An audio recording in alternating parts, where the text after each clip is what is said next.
elle en impressionnait plus d'un.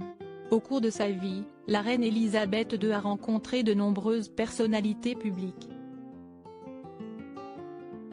Et le moins que l'on puisse dire, c'est que certaines d'entre elles ont été intimidées. La preuve ? À en croire les révélations de Juliana Wieland lors d'un échange avec Times Radio, la mère de Charles III était la seule personne au monde dont Margaret Thatcher avait peur. L'ancien rédacteur politique du Time, qui est décédé quelques jours après l'interview, a notamment assuré que l'ancienne première ministre buvait 1 ou 2 verres de whisky avant de rencontrer Sa Majesté.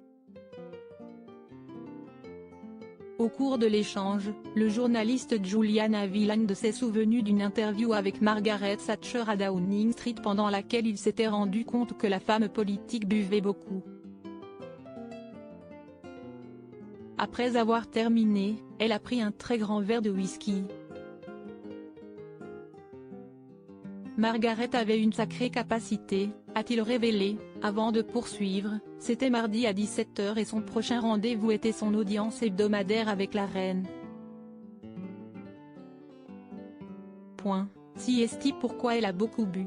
Supérieure à Elisabeth II, de princesse à reine d'Angleterre, retour en images sur sa vie. Elisabeth II et Margaret Thatcher, des relations parfois tendues. Si Margaret Thatcher avait besoin de décompresser avec un verre d'alcool avant ses audiences avec la reine Elisabeth II, c'est aussi parce que les relations entre les deux femmes étaient souvent tendues. Et pour cause, elles avaient des caractères diamétralement opposés. Dans le documentaire The Queen and Her Prime Minister, La reine et ses premiers ministres, en français, le narrateur expliquait que Margaret Thatcher avait une considération telle pour la monarchie que cela pouvait agacer la reine.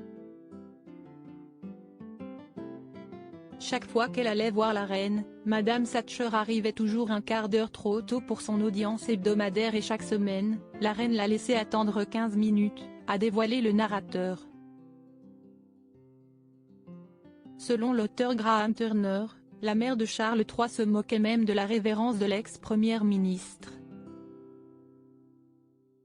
Sa révérence descend jusqu'en Australie, aurait-elle indiqué. Article écrit en collaboration avec 6 Médias. Crédit photo, agence.